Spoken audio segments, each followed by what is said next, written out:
වේදිකාවේ ඉන්න ප්‍රගතිශීලී ස්ත්‍රී කමුතුවේ සහෝදරයන්ගෙන් ඒ වගේම නිර්මලා අක්කා සොහිරියගෙන් සහභාගී වෙලා ඉන්න ආදරණීය අම්මලා සහෝදරියන් දියණියන් ඒ වගේම අපේ සහෝදරවරුන් සියලු දෙනාගේම අවසරයි. පළමු කොටම මෙවැනි වැඩසටහනක් සූදානම් කරලා අපේ රටේ කාන්තාව පිළිබඳව සහායගේ අරමුණු සහ අපේක්ෂාවන් පිළිබඳව සමාජයත් එක්ක පුළුල් කතිකාවතක් ආරම්භ කිරීම වෙනුවෙන් මේ දරන ප්‍රයත්නයට බෙහෙවින් ස්තුතිවන්ත වෙනවා. ඒ වගේම එම අවස්ථාවට අපට ආරාධනා කිරීම පිළිබඳව බෙහෙවින් ස්තුතිවන්ත වෙනවා. මා හිතනවා අද අපේ රටේ කාන්තාවන් මුහුණ දී තිබෙන ගැටලු පැන නැගීමට හේතු ප්‍රධාන වශයෙන් ධාරාවන් දෙකක් තිබෙනවා. එකක් අපි සමාජයක් හැටියට මුහුණ දී තිබෙන අර්බුදයන්. ඒ අර්බුදයන්ගේ පීඩාව කාන්තාවන්ට පොදුවේ ගෙනත් දෙමින් තිබෙනවා.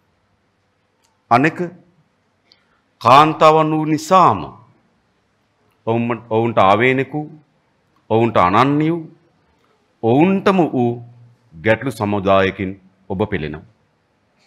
ඒ වගේම ඒ පැන නැගීමේ ධාරාවන් දෙක ඒ වගේම පීඩාවෙත් මා හිතනවා ධාරාවන් දෙකක් තිබෙනවා කියලා. එකක් තමන්ගේ අයිතිවාසිකම් පිළිබඳ ගැටලු. දෙක තමන්ගේ පීඩාව පිළිබඳ ගැටලු.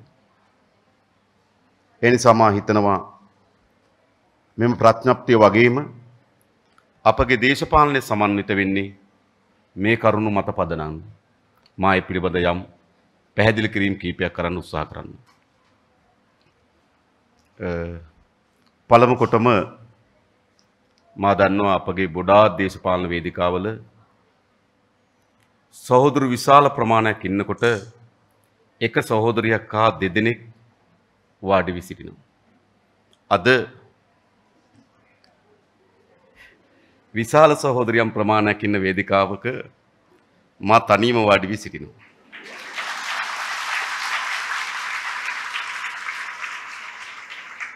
මම අත්විඳි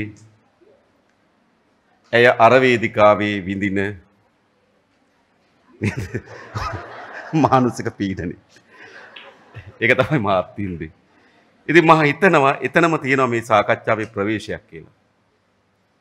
ඒ මොකද සාමාන්‍යයෙන් පොදු සාකච්ඡාවක් තිබෙනවා කාන්තාවත් මුහුණ දී තිබෙන්නේ පොදුවේ සමාජයේ මුහුණ දී තිබෙන අර්බුදයන්ගේ ප්‍රතිඵලවලට කියලා.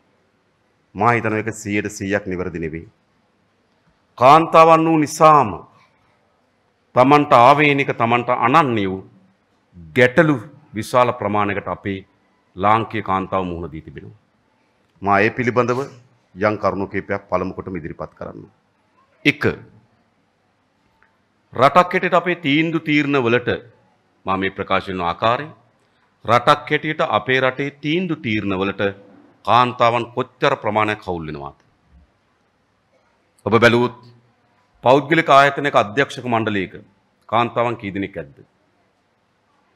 පුවත්පත් මාධ්‍ය ආයතන මොනතරම් ප්‍රමාණයක කාන්තා කතෘවරියක් ඇද්ද?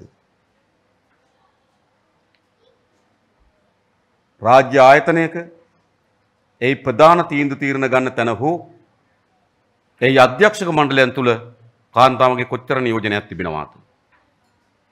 දේශපාලන ව්‍යාපාරයන් තුල අපේ ඇතුළත් ව්‍යාපාරයන් තුල ඒ වගේම පාර්ලිමේන්තුව කැබිනට් මණ්ඩලය වැනි ව්‍යවස්ථාදායක විධායකයන් තුල කාන්තාවන්ගේ නියෝජනය කොච්චරද? මා හිතනවා එය අපි අධ්‍යයනය කරලා බැලුවොත් ඒ ඉතාමත් අල්ප නියෝජනයක් තමයි එම ශේෂ්ත්‍රවල තිබෙන්නේ. හැබැයි අපේ රටේ ප්‍රමාණාත්මක ගත්තොත් 51කට අධික නේද ප්‍රතිශතයක් කාන්තාවන් නියෝජනය කරනවා.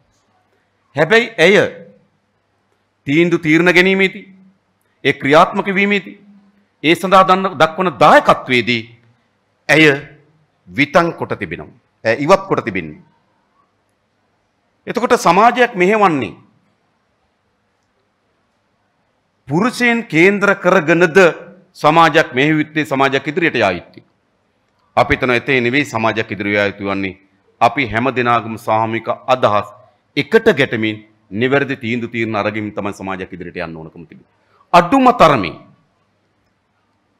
කාන්තාවන්ට විශේෂ වූ ගැටලු නිර්මාණය වෙන ශේස්ත්‍රකවත් කාන්තාවන්ගේ නියෝජනය කොච්චරද? අපි ගිහිල්ලා බැලුවොත් ගමනාගමන මණ්ඩලයේ අධ්‍යක්ෂ මණ්ඩලයේ කාන්තාවන් කීයක් නියෝජනය වෙනවද? මා දන්නා පරිදි කිසිවෙක් නැහැ. ගමනාගමන අධ්‍යක්ෂ මණ්ඩලයේ. අපි බැලුවොත් කාන්තාවන්ගේ විශේෂයෙන් වතුකරේ කාන්තාවන් නියෝජනය කර වෘත්ති සමිති. ඒ වෘත්ති සමිති හාම්පුතාලත් එක්ක සාකච්ඡා කරනකොට ඒ සාකච්ඡාවන් අතර කාන්තාවන් කී දෙනෙක් හිටියද? පහුගිය දවස්වල මා දැක්කා. මේ සාකච්ඡා ගණනාවක් ගියා වතු අධිකාරීත්වයත් ඒ වගේම වෘත්ති සමිති නියෝජිතයන් සහ දේශපාලන අධිකාරියත් එක්ක. හැබැයි ශේස්ත්‍රයේ විශාල ප්‍රමාණයක් රඳාපවතින කාන්තාවන් සමග.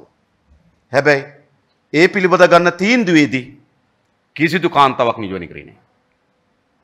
එක්ක වෘත්ති සමිති ශේස්ත්‍රයෙන් හෝ එක්ක හාම්පුතාලගේ ශේස්ත්‍රයෙන් හෝ එක්ක දේශපාලන අධිකාරීත්වයේ ශේස්ත්‍රය. ඇතර දේශපාලන අධිකාරීත්වය හිටිය හාම්පුතාලා. ඒගොල්ලන්ට ගොඩාක් වතු අයිතියයි. ඒසේක වේදි නේද? රනිල් වික්‍රමසිංහට වතු තියෙනවා. නවීන්ට වතු තියෙනවා. ඉන්නමයි ඒක වෙන සාකච්ඡාවක්. කෙසේවත් මම මේ කියමින් ඉන්නේ. ඒතකොට තමන්ගේ දෛනික ජීවිතයේ මුහුණ දෙන ගැටලු පිළිබඳව තීන්දුව తీරන ගන්න ආයතනයන් ඇතුලේ කාන්තාවන්ගේ නියෝජනය කිසිසේත්ම යුක්ති සහගත නියෝජනයක් නෙවෙයි. පාර්ලිමේන්තුව බැලුවොත් පාර්ලිමේන්තුවේ නියෝජනයේ සකස් වී තිබෙන්නේම එක්ක පියාමිය යාමි එක්ක ස්වාම පුරුෂයා මිය යාමි එක්ක තාත්තගේ අඩිපාරේ නේද? එයාට ස්වාධීන කාන්තාවක් සමාජ ක්‍රියාකාරිනියක් හැටියට සමාජයත් එක්ක ගැටෙමින් එයින් අත් කරගන්න අත්දැකීම් එයින් ඇති කරගන්න නායකත්ව පෞරුෂයන් එයින් ඇති කරගන්න අධිකාරීත්වයක් විසින් දේශපාලන තලයට කැඳවලා නැහැ. මම නම් ගොඩක් කියන්න යන්නේ නැහැ. ඒතර කාට හරි තර්ක කරන්න පුළුවන්. ඉතින් අපේ පාර්ලිමේන්තුවේ පිරිමි පාර්ශවයත් එහෙම නේද කියලා. ගොඩක් එහෙම තමයි. ඒගොල්ලෝ තින්නේ එක්කෝ තාත්තගේ පුතාලා. මම කියන්නේ ඒ සංස්කෘතියෙන් නෙවෙයි මෙතන මතුවී තිබෙන්නේ. මෙතන මතුවී තිබෙන්නේ මේ සමාජයේ විසින් විශාල බාධාවක්, විශාල බැරියර් එකක් සහ සමාජයේ යම් කටෝරකාර මාවතක් ගොඩනැගී තිබෙනවා. ඇයට දේශපාලනේ තමන්ගේ ඉදිරි ගමන විවෘත කර ගැනීමට බාධා කරන. එනිසා මේ සෑම ශේස්ත්‍රයකම අඩුම තරමේ සමාජයක් හැටියට අපි තීන්දුව ගන්නවා නම් අපි සමාජයක් තීන්දුව ගත යුත්තේ කොහොමද? දැන් මා දන්නෝ පෞද්ගලික ආයතනවල ඉස්සර අධ්‍යක්ෂ මණ්ඩල ගොඩාක් ප්‍රමාණයක් සකස් කරනකොට රෝයල් තෝමියන් වැනි පාසල් කරේ අවධානය යොමු කරා අධ්‍යක්ෂ මණ්ඩලය සකස් කරනකොට. හැබැයි දැන් ඒකේ මිශ්‍රණයක් ගැන සාකච්ඡාවක් ඇවිල්ලා තිබෙනවා. මධ්‍ය මහා විද්‍යාල පද්ධති වලින් ඈත ශේස්ත්‍රයන් එන කණ්ඩායම තමන්ගේ පෞද්ගලික ආයතන අධ්‍යක්ෂ මණ්ඩලය නියෝජනය වෙන්න ඕනයි කියනවා. ඒ නැඹුරුව, ඒ සමාජ විඥානය, ඒ සමාජ අදහස, ඒ ව්‍යාපාර තීන්දුව తీරනවට හවුල් අවශ්‍ය වෙනවා. හැබැයි අද සිදුවී තිබෙන මොකද? මුළු සමාජයක් මෙහෙවීමේදී, සමාජයක තීන්දුව తీරන ගැනීමේදී, සමාජයකට අවශ්‍ය වෙන නීති සම්පාදනයේදී, සමාජයකට අවශ්‍ය වෙන ක්‍රියාකාරීත්වයේදී ඇයගේ හඬ, ඇයගේ නියෝජනය, ඇයගේ මතය, ඇයගේ අදහස යටපත් කරන ලද සහ නොසලකා හරින ශේෂ්ත්‍රයක් බවට පත් වී තිබෙනවා. ඒ නිසා මා විශ්වාස කරනවා අපේ රටේ සියලුම සමාජ වගකීම් වලට කාන්තාවන්ගේ නියෝජනය ඉතා හොඳින් විධිමත්ව ගොඩනැගීම සඳහා වූ යාන්ත්‍රණයක් අපේ රට අවශ්‍යයි. ඒ සඳහා මා කියන්නේ දැන් මේකේ මා දැක්කා අපේ සහෝදරයන් ඉදිරිපත් කළ තිබුණ අඩුම තරමේ මැතිවරණයකදී සහෝදරයන් 50ක නියෝජනයක් වත් අඩුම තරමේ තියෙන්න ඕන කියලා. ඉතින් අපි ලෑස්ති. හැබැයි මම මේ වේදිකාවේ ඉන්න ඔක්කොටම කියනවා කවුරුත් බෑ කියන්න බෑ. මොකද එතනත් ප්‍රශ්නයක් තිබෙනවා. නැත්නම් එතනත් යම් ප්‍රමාණයකට ගැටලුවකට මුහුණ දීලා තිබෙනවා. මොකද ඇයට ගොඩනැගී තිබෙන පෞල් ජීවිතය ඇතුලේ ඇයගේ තිබෙන බැඳීමේ ස්වභාවය, ඇයට ඇති වී තිබෙන වගකීමේ ස්වභාවය, ඇය එම වෘත්තියක නියැලීම සමාජයේ තේරුම් ගන්නා ආකාරය විසින් සැලකිය යුතු ප්‍රමාණයකට මානසික බාධාවක් නිර්මාණය කරලා තිබෙනවා. මම කියන්නේ ඒ නිසා ඒක පුද්ගලිකම ප්‍රශ්නයක්ම නෙවෙයි. එයත් ඒ කියන්නේ අපි ඕනතරම් උත්සාහ කරමින් තිබෙන සහෝදරයන් මැතිවරණ ව්‍යාපාරට මැතිවරණ වේදිකාවට අදහස් ඉදිරිපත් කරන්න උත්සාහ කරනවා. හැබැයි ඒකේ යම් මෙලිකමක් ඇති කරනවා. ඒකත් මම කියන්නේ පුද්ගලික ගැටලුවකට වඩා මේ සමාජයේ ඇයට හිමි කරලා තිබෙන බැඳීම් වල ස්වභාවය ප්‍රකාශනයක් ලෙස අපි විශ්වාස කරනවා.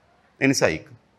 ඊළඟ ගත්තොත් විශේෂයෙන්ම අපේ රටේ අද මුහුණ දීලා තියෙන ප්‍රශ්න ගණනාවක් ඇතුළේ එකක් අපි දන්නවා සාමාන්‍යයෙන් මිය යාම් තිබෙනවා, මාතෘ මරණ තිබෙනවා, මාතෘ සියදිවි නසා ගැනීම තිබෙනවා, ඒ වගේම අස්වාභාවික මරණ තිබෙනවා.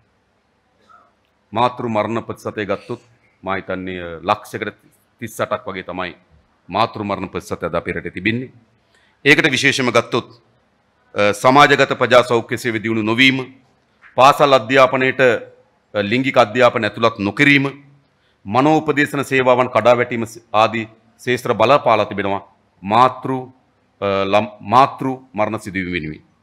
ඒ වගේ මාතෘ සියදිවි නසා ගැනීම. ඒක විශාල ප්‍රමාණයක්. ඒකට කරන ලද අධ්‍යයනයකදී වාර්තා වී තිබෙන ආසන්න වශයෙන් ගත්තොත් 2018 වසරේ 38 දෙනෙක් මිය ගොස් තිබෙනවා. එන මාතෘ සියදිවි නසා ගැනීම. ඒ කියන්නේ මවක් මේ මව කියලා කියන්නේ ඒකත් මම පොඩි අර්ථකථනයක් කරොත් ඒ කියන්නේ අඩුම තරමේ දරුවා බිහිකොට දින 42ක් ඇතුළත දරුවා බිහිකොට දින 48ක් ඇතුළත 2018 කාන්තාවන් 38 දෙනෙක් සිවිදි විහානි කරගෙන තියෙනවා. මේ සිවිදි විහානි කර ගැනීම පිළිබඳව කරපු අධ්‍යයනයකදී ඉල්දරව් වී තිබෙනවා.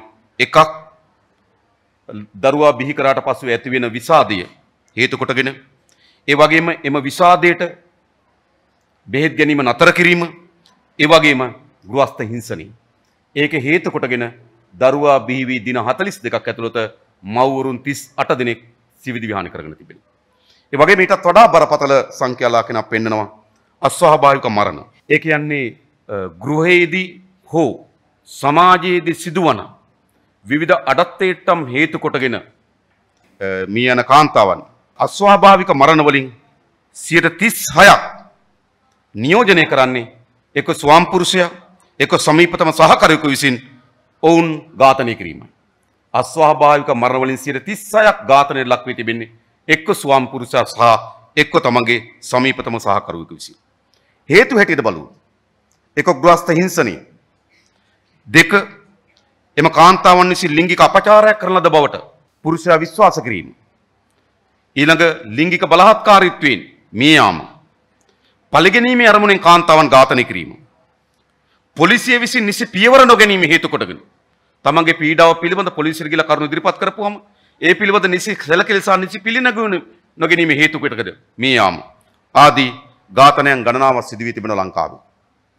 ඒ නිසා විශේෂයෙන් ගත්තොත් මේ මරණයන් අතර සිවිදි විහාන කර ගැනීම, මාතෘ මරණ සහ ස්වාභාවික මරණ අතර කාන්තා ප්‍රතිශත ඉහළ අගයක් අද දරනවා. එකක් පුරුෂයා විසින් එල්ල කරන ලද විශාල පීඩනයන් හේතු කොටගෙන. ඒ නිසා ඒ පිළිබඳව අපි කල්පනා කරලා බලන්න ඕන. ඒ වගේම මා හිතන විශාල ආందోලනයක් තුරු දී තිබෙනවා අදත් මේ සාකච්ඡාව පත්‍රිකාව ඇතුළත් මා හිතනවා තිබුණා මේ ගබ්සාව පිළිබඳ ප්‍රශ්නේ. සාමාන්‍ය වසරකට ගබ්සාවන් සිද්ධ වෙනවා 2,40,000. ඔබ විශ්වාස කරනවද දන්නේ? සෞඛ්‍ය අමාත්‍යාංශය සහ ලෝක සෞඛ්‍ය සංවිධානයේ දකුණු ආසියානු කලාපයේ දත්ත අනුව 2016 ලංකාවේ ගබ්සාවන් සිද්ධ වී තිබෙනවා 2,40,170ක්. ඒ කියන්නේ දවසකට ආසන්න වශයෙන් ගබ්සාවන් සිද්ධ වෙනවා 600 ඉක්මවන ප්‍රමාණයක් ගබ්සාවන් සිදු වෙනවා දිනකට. 638කට ආසන්න ප්‍රමාණයක් දවසකට ගබ්සාවන් සිද්ධ වෙනවා. මේ ගබ්සාවන් පිළිබඳ හොඳට අධ්‍යයනය කරලා බැලුවොත් මේ ගබ්සාවන්ගෙන් 90%කට වඩා වැඩි ප්‍රමාණයක් විවාහ කාන්තාවන්. එක් දරුවෙක් බිහි කිරීම සහ අනෙක් දරුවා අතර දුරස් කාලයක් නොවීම. 2 දරුවන් අපේක්ෂා කරනවට වඩා වැඩි ප්‍රමාණයක් ගැබ් ගැනීම. 3 ඔබ හිතනවාද විදේශ රැකියාවක් කරා පිටත් වෙන්න යනකොට ගබ්සා කරගන්නවා. මේක තමයි ඛේද වාචක. අපි දන්නවා ඇය රැකියාවට යන්න කලින් ඇයට අවශ්‍ය වෙනවා වෛද්‍ය සහතිකයක් ඉදිරිපත් කළ යුතු තිබෙනවා.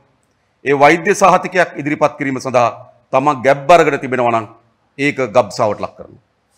ඒ අනුව ගත්තාම වසරකට 2,40,000කට ආසන්න ප්‍රමාණයක් නීති විරෝධී ගබ්සාවන් සිද්ධ වෙනවා. මේ සිඳා මේන් ඇති වෙන අතුරු ආබාධ විවිධ විස බීජ ඇතුළත් වීම, සහයේ තිබෙන අනාරක්ෂිත ස්වභාවය, එතන ඇති වෙන පීඩනය මේ සියල්ල ගත්තට පස්සේ මා හිතනවා අපේ රටේ කාන්තාවන් මුහුණ දෙන ප්‍රධානතම ගැටලුවක් මේ නීති විරෝධී ගබ්සාව පිළිබඳ ගැටලුවට මතුවී තිබෙනවා. ඒක පිළිබඳ විවිධ සංවාදයක් තිබෙනවා. හැබැයි මා විශ්වාස කරන මෙතන ඉන්න කවුරුවත් කවර ගැහණියෙක් හෝ පිරිමියෙක් කවර හෝ කලලයක් විනාශ කිරීම පිළිබඳව එකඟ වේවි කියලා මා විශ්වාස කරන්නේ. පුද්ගලික මමත් කවර හෝ කලලයක් විනාශ කිරීම පිළිබඳව මා හිතන්නේ මිනිස්සෙක් හැටියට මානවවාදියෙක් හැටියට අපි කිසියෙකුට එකඟ වෙන්න බෑ. හැබැයි එකඟ වෙන්න බැරි වුණාට ඒ තීරණ ගත යුත්තේ කවුද? ඒකයි වැදගත්කම තිබෙන්නේ. ඒ තීරණය හිමිවන්නේ කාටද? ඒ ස්වාමියාට Tamanට දරු ප්‍රමාණය වැඩි වීම හේතු මතද? ඒ ස්වාමියා විසින් තීරණය කළ යුතුද? ඇය ආර්ථික අපහසුතාව මත විදේශ ගත වීම විදේශ රැකියාව සඳහා යාම හේතු කොටගෙන ඒ ආර්ථික ප්‍රශ්න මත පවුලේ වෙන අයෙක් තීරණ ගත යුතුද? මා හිතනවා යුක්තිසහගත නැහැ.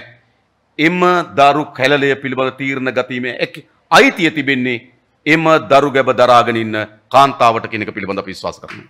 ඒගේ අයිතිය කියලා අපි විශේෂයෙන් විශ්වාස කරනවා. ඒ වගේම කාන්තාවන් මුහුණ දෙන පීඩාකාරී තත්ත්වයන් මේ ළඟදී වාර්තාවක් එළි දක්වී තිබෙනවා. පොදු ප්‍රවාහන ඇතුලේ කියන්නේ බස්රියේ දුම්රියේ එන පොදු ප්‍රවාහනයන් ඇතුලේ කාන්තාවන් කවර හෝ වර්ගයේ ලිංගික අඩත්වයටම ලක් වී තිබෙනවා 90%ක්. මේක ළඟදී සමීක්ෂණ වාර්තාවෙන් එළියට ආවේ. මම ඇත්තටම අපිත් විශ්වාස කරන්නේ ඒ තරම් ප්‍රමාණයක්. ඒ කියන්නේ කවර හෝ ලිංගික අඩත්වයටම ලක් වෙනවා පොදු ප්‍රවාහන සේවයේදී කාන්තාවන්ගෙන් 90%.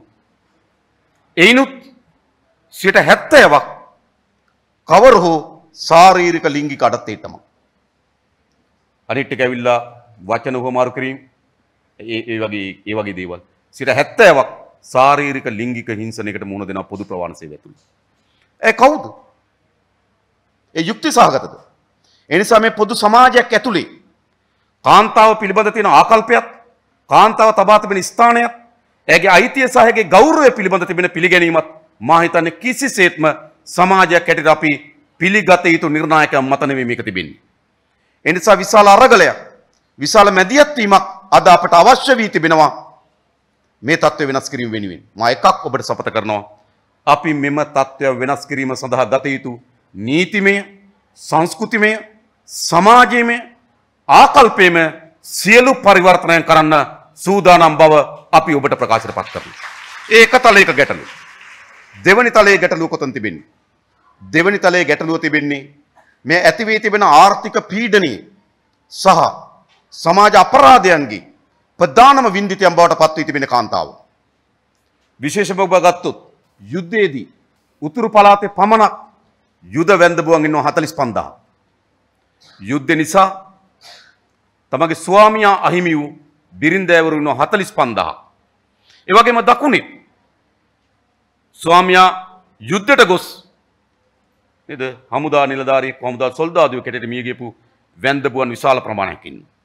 ඒ නිසා ඇත්ත ගත්තොත් මේක ටිකක් නේද එවැනි වැන්ද විශේෂ හේතු මත ඒ විශාල වැන්දබුවන්ගෙන් පිරිති රාජ්‍ය බවට පත් වී තිබෙනවා. අද ඇයගේ ජීවන තත්ත්වයට අත් වී තිබෙන ඉරණම කුමක්?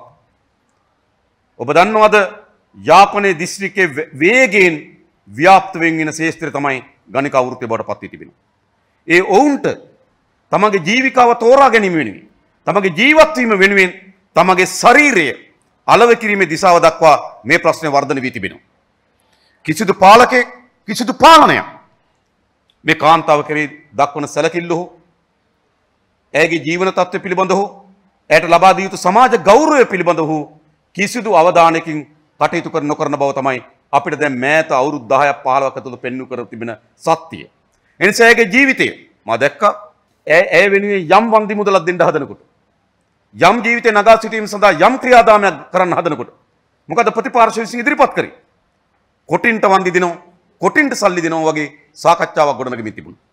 ඒ නිසා මා හිතන අපේ රටේ මුහුණ දෙන ප්‍රධානම ප්‍රශ්නයක් මේ විශේෂයෙන්ම යුද්ධයේදී තමගේ ස්වාමියා අහිමි වූ බිරින්දෑවරුන්ගේ ප්‍රශ්නය. ඒක විශේෂ සමාජ ප්‍රශ්නයක් ලෙස සලකා අවධානය යොමු කොට විසඳිය යුතු ශේෂ්ත්‍රයක් ලෙස අපි කල්පනා කරනවා.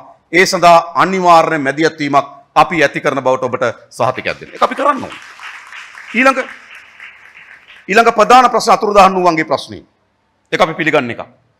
අපි ඉතා හොඳින් අත්විඳලා තිබෙනවා මරණයට වඩා වේදනාජනකයි අතුරුදහන් වීම කියලා.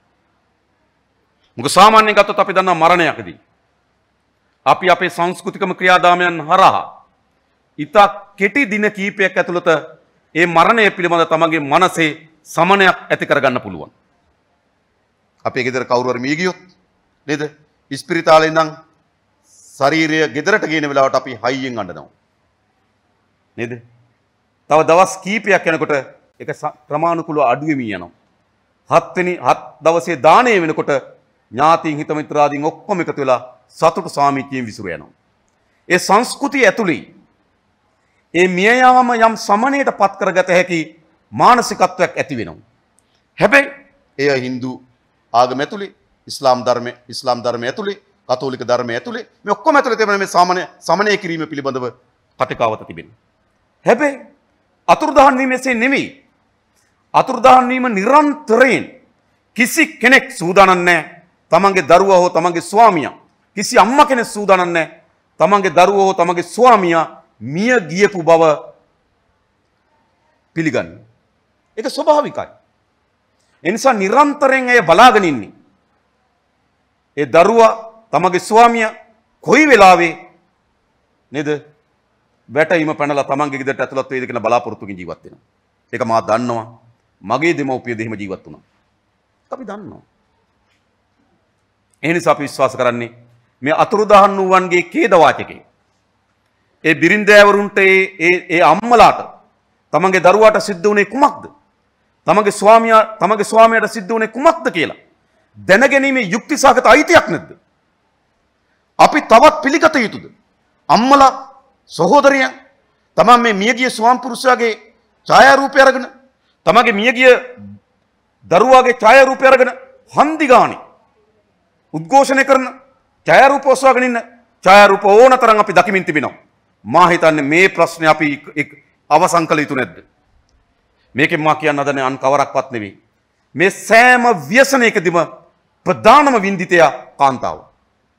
ඒක යුද්ධයකදී ප්‍රධානම වින්දිතය බවට පත් වී තිබෙනවාද අපේ රටේ කාන්තාව. ඒ විතරක් නෙවෙයි. ආර්ථික ඇතිවන පීඩාවකදී මා දැක්ක අපේ දීවර සහයෝගිතා පෙරමුණ නියෝජනය කර සහෝදරි ප්‍රකාශ කරා. දීවර කර්මාන්තය ගැන කිව්වොත් අපේ ඔළුවට එන්නේ දීවරය. කවි ලියවෙන්නේ දීවරය ගැන. චිත්‍රපටි හැදෙන්නේ දීවරය ගැන. හැබැයි දීවරයා පිටුපස්සේ සිටින කාන්තා චරිතය ඒක ඇතුලේ සංගවා තිබෙනවා. අපි ගත්තොත් කුසකර්මාන්තය. කුසකර්මාන්තය අපිට මැවිලා පේන්නේ කටෝර ගොවියෙක්. ඔහු උදැල්ල කරේ තියාගෙන යන ආකාරය, ඔහු කුඹුර සකස් කරන ආකාරය, ඔහු බැත සුලං කරන ආකාරය, ඒව තමයි අපේ චිත්‍රපොතේ කුසකර්මාන්තය පිළිබඳ චිත්‍රයක් හැදින්නේ. කාන්තාවක් ගැන හැදුනොත් හැදෙන්නේ මොකද? ටිකිරිලිය ඇඹුල අරන් එනවා නියරදිගින්. බලන්න. ඊට වඩා ඒ කුසකර්මාන්තය ඇතුලේ තිබෙන ඒ ගෙවිලියගේ ජීවිතේ කොතනද ප්‍රකාශයටපත් වෙන්නේ? ප්‍රකාශයටපත් වෙන්නේ නැහැ. මම කියන්නේ කාන්තාවන්ගේ වෘත්තීමේ ප්‍රකාශයටපත් වෙන දැනට තැන් තුනක. එකක් වතු, අනික ගාමන් ෆැක්ටරි, අනිත් එක විදේශගත ශ්‍රමිකයන්. මේ තුන යම් ප්‍රමාණයකට කාන්තාවන්ගේ පීඩාවටපත් වූ ශේෂ්ත්‍ර තුනක් හැටියට සමාජ අවධානය යොමු කරත්. ඒ කියන්නේ වතු කරේ වැඩ කරන්නේ කාන්තාව කියලා. එහෙම නැත්නම් ගාමන් ෆැක්ටරි වැඩ කරන්නේ කාන්තාව කියලා. විදේශගත වැඩියෙන්ම වෙන්නේ කාන්තාව කියලා. ඒ පිළිබඳ යම් අවධානය යොමු කරත්. නමුත් හැම ශේෂ්ත්‍රයකම ප්‍රධානතම හවුල්කරුවෙක් සහ බරවසුලන්නෙක් බවට කාන්තාව පත් වී තිබෙනවා. ඇයගේ හඬ කොතනද තිබෙන්නේ? ඇය පිළිබඳව ප්‍රශ්නේ කොතනද සාකච්ඡා කරන්නේ? ඇය පිළිබඳව ඇයගේ වේදනාව, ඇයගේ පීඩිතභාවය, ඇයගේ අසරණභාවය කොයි වේදිකාවේද සාකච්ඡාවට මා හිතන්නේ කිසිදු වේදිකාවක සාකච්ඡා නොවන ප්‍රශ්න බවට පත් වී තිබෙනවා. දීවර ශාස්ත්‍රය ගත්තොත් අපි සහෝදරී කරුණු ගණනාවක් කීපයක් කියනවා. අපේ දීවර ශාස්ත්‍රයේ සාමාන්‍යයෙන් ගත්තොත් බහුදින යාත්‍රාවක් අවම දින 20යි උපරිම දින 40යි මහමුදේ ඉන්න. ඒ කියන්නේ දින 30කට ආසන්න කාලයක් මහමුදේ ඉන්න මාළු වල්ලන්. මම මේ ළඟදී දීවර ප්‍රජාවගෙන් ඇහුවා ඕගොල්ලෝ අවුරුද්දකට බහුදින යාත්‍රාවක් මුහුදට කොච්චර කාලයක් දියත් කරනවද කියලා. සමහර අය කිව්වා 10 වතාවක් යනවා කිව්වා මුහුදට බහුදින යාත්‍රාවක්. එක සැරයකට මාසෙයි. මාස 10ක් ගියොත් අවුරුද්දෙන් මාස 10ක් මහමුදේ. ගෙදර ඉන්නේ මාස 2යි. ඉතින් සමහර ගෙවල් වල කියන වෙති මුහුද මීටිය නම් හොඳයි කියලා. නේද? මාස 2යි. එතකොට ඒ ස්වාමියා සහ බිරිඳ අතර තියෙන බැඳීම කොතනද රඳාපවතින්නේ? ඒ ස්වාමියා සහ බිරිඳ අතර බැඳීම කොයි ආකාරයෙන්ද තිබෙන්නේ? ඒ වැවිල්ලා අශීලාචාරකම නෙවෙයි ජීව විද්‍යාත්මක සාධක. ඔය ජීව විද්‍යාත්මක අවශ්‍යතා. ඒවා කොතනද සම්බන්ධ වෙමින් තිබෙන්නේ? ඔහු වෙනතෙක් සියල්ල කාවිතට පැවරී තිබෙන්නේ. දරුවා පාසල් ගෙන යාම, කඩේට ගිහලා ණයට බඩු ගැනීම, ඊට පස්සේ ඇති වෙන ආරවුලකට මැදිහත් වීම, ග්‍රාම සේවක මහත්තයා මුණ ගැහෙන්න යාම, දරුවාගේ ප්‍රශ්නයක් ඇති වුණාම දරුවා කැඳවාගෙන එන්න යාම, පාසලට ගොස් දරුවාගේ ප්‍රශ්නයක් කතා කිරීම, අම්මට අසනීප වුණාම බෙහෙත් ගෙන්න යාම, මේ සියල්ල නදා පවතින කවුරු මතද? දීවරයාගේ බිරිඳ මත. හැබැයි සමාජයේ සාකච්ඡාවට බඳුන් වෙමින් තිබෙන්නේ කොතනද? සමාජයේ සාකච්ඡාවට බඳුන් වෙමින් තිබෙන්නේ දීවරයාගේ ඛේද වාචක මිසක් ඇගේ බිරිඳගේ ඛේද වාචක පිළිබඳ සාකච්ඡාවක් මේ සමාජයේ නැහැ. ඒ නිසා අපි විශ්වාස කරනවා මේ සමාජයේ සංගවා තිබෙන යටපත් කොට තිබෙන ඛේද වාචකයක් තිබෙනවා. මේ ඛේද වාචක අපි අවදි කරන්න ඕන. කුස්කර්මාන්තයේ දෙන කාන්තාව අපි විශ්වාස ලෙස දකිනවා. ඇය තමයි අතර ගත්තොත්තර නිකම් මේ ස්වාමියා ටිකක් කරන්නේ මැනේජර් පාර්ට් එක. මේ වෙලාවට කෑම ගෙනියන්න ඕන. මේ වෙලාවට කුඹුර වගා කරන්න ඕන. මේ වෙලාවට තෙල් ලිහින්න ඕන. මැනේජර් පාර්ට් එක තමයි සාමාන්‍යයෙන් කුස්කර්මාන්තයෙන් ගොඩක් ගොවිය කරන්නේ.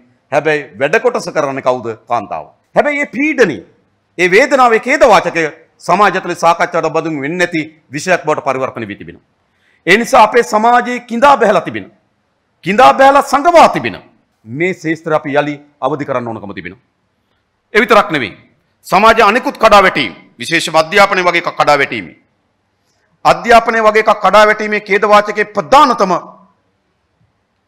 අසිරිතාවයට පත් වී තින්නේ කවුද? කාන්තාව. දරුවට පාසලක් හොයා ගැනීම, දරුවා පාසල් ගෙන යාම, දරුවා ඇඳුරි වැටෙනකොට ගෙදර ගෙනීම, දරුවාගේ රෙදි සේදීම, දරුවාට තේ එක හදලා දෙන එක. දැන් තියෙන අධ්‍යාපන රටාව අනුව දරුවාට අඩුම තරමේ කෝප්පය හොදන්න දෙන්නෙත් නැහැ. කෝප්පය හොදන එක. අපි දැකලා තියෙන දරුවට කෝප්පය හොදන්න දෙන්නේ කෝප්පය හොදන එක. මේ සියලු දේ ගත්තාම මා හිතන අපේ සමාජයේ අර්බුදේ ප්‍රධානතම වින්දිතය කාන්තාව බවට පත් වෙලා තිබුණට ඒ සාකච්ඡාව සමාජ තලයේ නැහැ. සමාජ තලයේ නැහැ විතරක් නෙවෙයි කාන්තාවේ තේරුම් අරන් තිබෙන්නේ Tamanට අත්පත් වී තිබෙන උරුමය.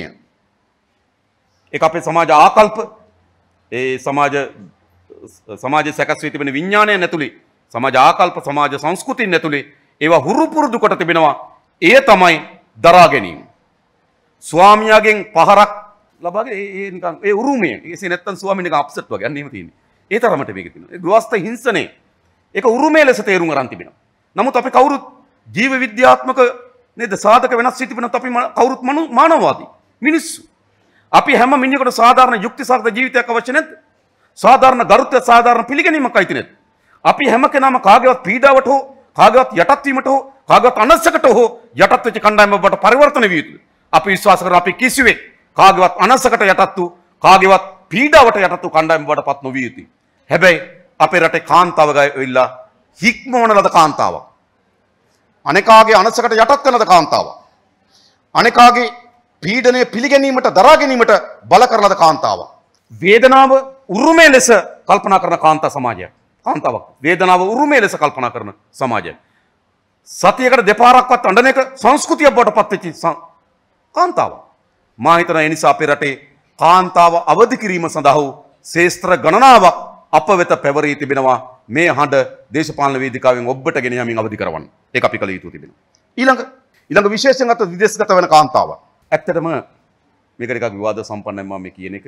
විදේශගත වන කාන්තාවන් ආందోලනයි. ඔයගොල්ලෝ එකඟ නම් එකඟයි නැත්නම් මම ඉල්ලාස් කරගන්න. විදේශගත වෙන කාන්තාවක් ලංකාවට ආපුවාම නැවත ලංකාවේ ඉන්නවා හරි අඩුයි. ඒ කියන්නේ ඉන්නවා අඩුයි ඉක්මනින්ම යනවා. ඒක ආර්ථික සාධක වගේම ඒකේ ඇත්ත ඇතුළාන්තයක් තිබෙනවා. ඇය යම් නිදහස් පරිසරයක් භුක්ති විඳින අවස්ථාවක් ලැබෙනවා. ඇය නැවත එය හොයාගෙන යනවා. ඇය ගෙදර ආපුවම නැවත ඇයට තිබෙන්නේ පීඩාව. මේකේ මා ආර්ථික සාධක කිසියෙත්ම ප්‍රතික්ෂේප කරන්නේ නැහැ. ආර්ථික සාධක තියෙන ගමන් මෙන්න මේ සාධකයක් ගැබ්බී තිබෙනවා. එම කාන්තාව යලි ස්වාමියා අත්තර විදේශගත වෙන්න පොළඹවනවා මෙතන තිබෙන පීඩාව. ඒ නිසා ආර්ථික සාධකම නෙමෙයි. මේ සාධක වලින් පෙන්වන්නේ ඇගේ පීඩාව. ඒ වගේම ඇය විදේශගත වූාට පසුව ඇයට අත්වෙන පීඩාවන් මා හිතන්නේ මට වඩා ඔබගේ ඛේද වාචකයන් ගැන දන්නව ඇති. මා දන්නවා මෙතන විදේශගත වූ සහෝදරයන් කීප දෙනෙක් ඉන්නවා. මා දන්න සහෝදරයන් කීප දෙනෙක් ඉන්නවා. ඒ නිසා මා දන්නවා ඔවුන්ගේ පීඩාවන් පිළිබඳව. ඔබ දන්නවා ඔබගේ පීඩාවන් පිළිබඳව. ඒ නිසා මා හිතනවා අපි රාජ්‍යයක් හැටියට මම මේ ළඟදී සාමාන්‍යයෙන් ලෝකේ ඕනෑම රටක කවුරු හරි ගියපුවාම ඒ රටට ආවේනික දෙයක් අපිට ගේන්න කියනවා. සාමාන්‍ය ස්විට්සර්ලන්තේ කවුරු හරි ගිහලා ආපුවම අපි අහන චොක්ලට් නැද්ද කියලා. අපේ කවුරු හරි කොරියාවේ වැඩ කරනවා නම් අපි කියනවා ෆෝන් එකක්වත් එවන්න බැරිද කියලා අහනවා. කවුරු හරි චීනයේ ඉන්නවා නම් අපි කියනවා සෙල්ලම් බඩුවක් එවන්න කියනවා. ඒ කියන්නේ අපිට එහෙ මිත්‍රයෙක් ඉන්නවා නම් අපි ඒව ඉල්ලනවා. ලංකාවේ මිත්‍රයෙක් ඉන්නවා නම් ඩුබායි කෙනෙකුට, ඒ කියන්නේ අරාබිය මැද පෙරදිග කෙනෙකුට මොනවද ඉල්ලන්නේ? මොනවද ඉල්ලන්නේ? ගෙදර වැඩ කරන්න කාන්තාවක් එවන්න බැරිද කියලා අහනවා. අපි අනිත් අයගෙන් නේද? ස්විට්සර්ලන්තේ මිතුරුවගෙන් චොක්ලට් ඉල්ලනවා. නේද? කොරියාවේ මිතුරුවගෙන් ෆෝන් එකක් ඉල්ලනවා. චීනයේ මිතුරුවගෙන් සෙල්ලම් බඩුවක් ඉල්ලනවා. මැද පෙරදිග කෙනෙකුට ලංකාවේ මිතුරෙක් ඉන්නවා නම් වැඩ කරන්න ගෙදර කෙනෙක් ඉල්ලනවා. මම මේක අත්විඳ S2 මතක තබා ගන්න. මා දවසක් මැද පෙරදිග රාජ්‍යයකට ප්‍රවිෂ්ඨ වෙනකොට අපේ ශ්‍රී ලංකාවේ තානාපති කාර්යාලය වැඩ කරන කාන්තාවන් කීප දෙනෙක් ආවා මාව ගන්න එයාපෝට් එකට. එතකොට ඇය එයාපෝට් එකේ මාව ඇතුල් කරගත්තා. ඒ ඉමිග්‍රේෂන් එකේ එතන වැඩ කරේ කාන්තාවන් පිරිසක්. ඉතින් මාව ගන්න ආපු කාන්තාව ඒගොල්ලෝ තියාගත්තා. පොඩි වෙලාවක්. තියාගෙන ඊළඟ මාව ගාවට ආපුවා මම ඒව මොනවද කතා කරේ කියලා. ඇය කිව්වා බේරෙන්න බෑ. එයාපෝට් එකට ආවොත් හැමදාම ඉල්ලනවා අනේ කොහොම හරි ගෙදර වැඩට කාන්තාවක් ගෙන දෙන්න කියලා. කතා කරලා තියෙන්නේ. එනිසා අපි ලේබල් ගත වෙලා තියෙන කොතනින්ද? අපි ලේබල් ගත වෙලා තිබෙන්නේ නේද? විශේෂ මැද පෙරදිග කලාපයේ ගෘහ සේවිකාවන් පටවන රාජ්‍යයක් බවට. අපි ඔයගලන්ට එක සහතික ගෙනවා. සහතික වශයෙන් මේ අපි නතර කරනවා. නතර කරනවා. මේ නූතන වහල් ක්‍රමේ අලුත් ආකෘතියක්. මේ නූතන වහල් ක්‍රමේ කිසිසේත්ම අපි පිළිගන්නේ නැහැ. මේ නූතන වහල් ක්‍රමේ නතර කිරීම අපේ වගකීම. මම දන්නවා පහුවේ දැන් ටිකක් අඩුයි. මිට අවුරුදු 10කට විතර කලින් නුවරඑළිය පළාත් වලට වෑන් බස් වලින් ගිහිල්ලා ඩුබායි කියලා කෑ ගහනවා. කෑ ගහපුන් දුවගෙන ඇවිල්ලා සාරිය ඇඳලා වාහනෙට නගිනවා. නැගලා මේ කොළඹ ගෙනල්ලා දවස් 3ක් තියාගෙන පාස්පෝර්ට් හදලා නේද? ඔය මොනවද චූටි පුහුණුවක් දීලා රට පටවනවා. හරි. ඉතින් මෙහෙම තත්ත්වයක් නිර්මාණය වෙ තිබෙනවා. ඒ නිසා මම හිතනවා මේවා ආර්ථිකයේ ඇති වී තිබෙන පීඩාවෙත් වේදනාකාරීම අත්දැකීම් අපේ රටේ කාන්තාව මුහුණ දෙමින් තිබෙනවා. ඒ විතරක් නෙවෙයි. විශේෂයෙන් ගත්තාම ලිංගික බලහත්කාරීත්වයක් කරා ඇති වෙන නඩුවකදී නීති කටයුතු කිරීමේදී ඇයට සාධාරණත්වය ඉටු වෙනවද? කොච්චර කාලයක් යන නඩුවක් අන අපි අත්දකලා තිබෙනවා සමහර අයගේ. මොකක්ද සිදු වී තිබෙන්නේ? ඇය තරණ කාලයකට මුහුණ දෙනවා. අවුරුද්දක් දෙකක් යනකොට ඇය විවාහ වෙනවා. ඇයට දරුවෝ හම්බ වෙනවා. ඊට පස්සේ ඇයගේ තරුණ වයසේදී සිද්ධ වූ බලහත්කාරීත්වය පිළිබඳ නඩුවකට යනවා. දරුවත් වඩාගෙන. මෙම සිදුවිය යුතුද? ඒ නිසා ඒ නඩු මා හිතන හරසන අපිත් එක්ක එකක වෙයි නේද? ඒ නඩු වේගයෙන් අවසන් කිරීමේ ක්‍රියාදාමයක් වගේම සමාජය හරහා ප්‍රවෘත්ති වාර්තා කිරීමේ ක්‍රියාදාමයකුත් නතර කළ යුතුයි. ඒවා විශාල රසකර කර ලියන ප්‍රවෘත්ති බවට පත් වෙනවා. අපි දැකලා දෙන මාධ්‍ය. ඒවා රසකර කර නේද? ඉදිරිපත් කර නාට්‍යම් බවට පත් වී තිබෙනවා. ඒ වෙනුවට ඒට ඉතාමත් වේගයෙන් යුක්තිය පසිඳලන අධිකරණ පද්ධතියක කාර්යක්ෂමතාවය අපි විසින් නිර්මාණය කරනවා. ඒ කිසිම කෙනෙක් දීර්ඝ කාලයක් ඇදීමේ අපි දන්නවා ඇය යන්න හදනකොට ඇයගේ තිබෙන වේදනාව, ඒට මුහුණ දී යුතු ආකාරය, ඇති වෙන මානසික පීඩනය, යන්න ඕනද නැද්ද කියලා කතා කරන ආකාරය පිළිබඳ හැඟීමක් අපිට තිබෙනවා. යන්න බැරිද කියලා අහනවා. නඩුව අයින් කරගන්න බැරිද කියලා අහනවා. ගියේ නැත්තම් මට මොකද වෙන්නේ කියලා අහනවා. මේකයි සිද්ධ වී තිබෙන්නේ. ඒ නිසා මේ කිසිසේත්ම සමාජ යුක්තිය පසඳලීමේ ක්‍රියාදාමයේදී සිදුවිය යුතු දෙයක් නොවේ. අන්න අපි මේ පිළිබඳව අවධානය යොමු කිරීම පිළිබඳව ඔබට අපි පොරොන්දු වෙනවා. ඒ වගේම මම නැවතත් කියන්නේ අපි ආර්ථිකය ඇති කරගන්න මහා විශාල ප්‍රතිසංස්කරණයන්ගේ විශාලම උරුමය අපි සමාජ ප්‍රතිසංස්කරණයන්ගේ, ආර්ථික ප්‍රතිසංස්කරණයන්ගේ, නීතිමය ප්‍රතිසංස්කරණයන්ගේ, ආකල්ප සංස්කෘතියෙන් ඇතුළේ ඇති කරගන්න ප්‍රතිසංස්කරණයන්ගේ ප්‍රධානම උරුමය තිබෙන්නේ අපේ රටේ කාන්තාවට නිසි ගෞරවය සහිත සමාජ සත්වයක් හැටියට තියෙන පිළිගැනීම යලි ප්‍රතිනිර්මාණය කිරීම. ඒක අපි වගකීම. ඒක අපි යලින් ප්‍රතිනිර්මාණය කළ යුතුයි.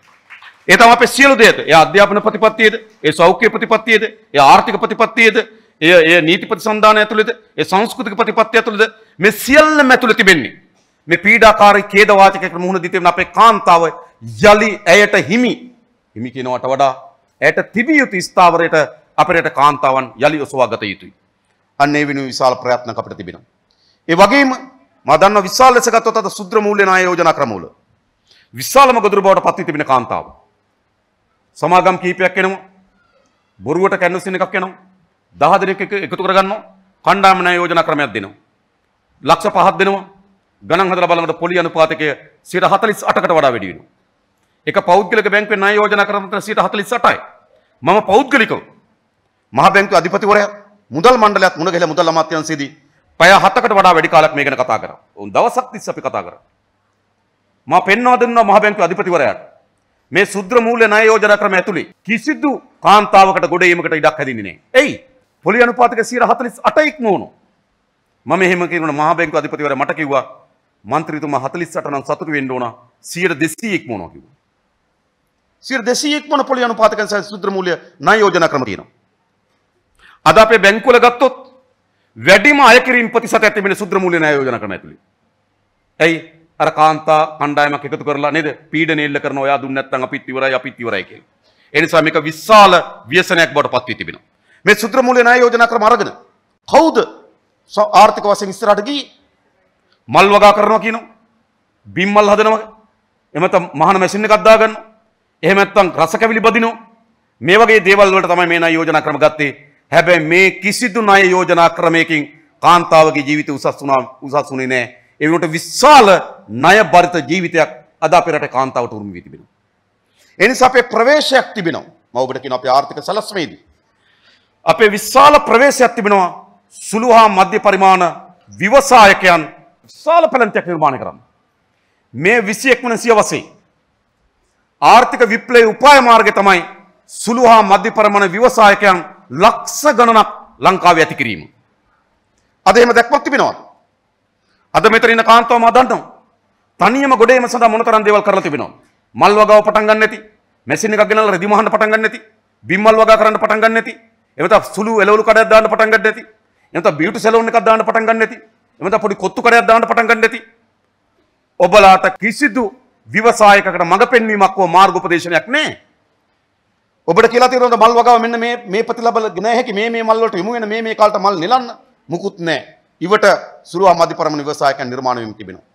එයින් දත මේ සුළු හා මධ්‍ය පරිමාණ ණයවල විශාල උගුලක් බවට පත් වී තිබෙන අපේ රටේ කාන්තාව. හැබැයි අපි අපේ රටේ නිර්මාණය කරනවා සුළු හා මධ්‍ය පරිමාණ ව්‍යවසායකයන්ගේ උන්මාදයක් පිස්සුවක් ඇති කරනවා අපේ රටේ. මේක තමයි අපේ රටේ ආර්ථික උපාය මාර්ගය. සුළු හා මධ්‍ය පරිමාණ කර්මාන්තකරුවන්ගේ උන්මාදයක් නිර්මාණය කරනවා. අන්නේ උන්මාදයේදී විශාල කොටසක් අපේ රටේ කාන්තාවට පැවරීවි කියලා අපි විශ්වාස කරනවා. Tamanටම ව්‍යවසායකයෙක් බවට පත් වෙන්න. අද එහෙම මාර්ගෝපදේශනයක් නැහැ. අපි පාර යනකොට ඕන තරම් දැකලා තියෙනවා. එක දවසක් යනකොට බියුටි සැලෝන් එකක්. ආයෙ සතියක යනකොට ඒක කොත්තු කඩයක්. තව සති දෙකක යනකොට ඒක හાર્ඩ්වෙයාර් එකක්. මේකම කඩේ. අවුරුද්දක් ඇතුළත කොත්තු කඩයක් වෙනවා. ඒ අවුරුද්දෙම බියුටි සැලෝන් එකක් වෙනවා. ඒ අවුරුද්දෙම හાર્ඩ්වෙයාර් එකක් වෙනවා. ඊට පස්සේ හાર્ඩ්වෙයාර් එක විකුණලා ත්‍රිවිල් එකක් ගන්නවා. ත්‍රිවිල් එක පාඩු වුණාම ත්‍රිවිල් එක විකුණලා නෝන රට යවනවා. මේක තමයි ඛේද වාචකය. මෙතන මේ කෙලවර වෙමින් තිබෙන්නේ. එඳා සුළුවා මධ්‍ය පරිමාණ ව්‍යවසායකයන්ට අත ගහපු හැම දෙනාගේම ජීවිතේ කෙලවර වෙලා තිබෙන්නේ එක්ක ස්වාමියා රට යවලා එක්ක බිරිඳ යට යවලා මේ රට යවලා මේ ණයෙන් බේරින්නේ. ඛේද වාචකයේ අන්තිමේට හිර වෙලා තින්නේ එතනින් කාන්තාව. ඒ නිසා අපි අපේ රටේ කාන්තාව යලි බලගැන්වීමේ ව්‍යාපෘතියේදී ප්‍රධානතම ව්‍යාපෘතිය තමයි සුළුවා මධ්‍ය පරිමාණ ව්‍යවසායක පැලැන්තියක් අපේ රටේ කාන්තාවන් හරහා නිර්මාණය කිරීම. එය සුළුවා මධ්‍ය පරිමාණ ව්‍යවසායක උන්මාදයක් නිර්මාණය කරනවා.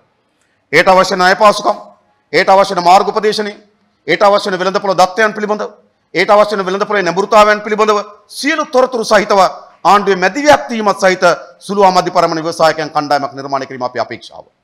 එහිදී බැරි වෙලාවත් ඔබ ඉතින් අසාර්ථක වුණොත් ඒ ඔබගේ වගකීමක් නෙවෙයි. එය යලි නගා සිටුවීම ආණ්ඩුව මැදිහත් වීමෙන් නැවත ගොඩනැගීම සඳහා අවශ්‍ය යාන්ත්‍රණිකුත් අපි ගොඩනගනවා.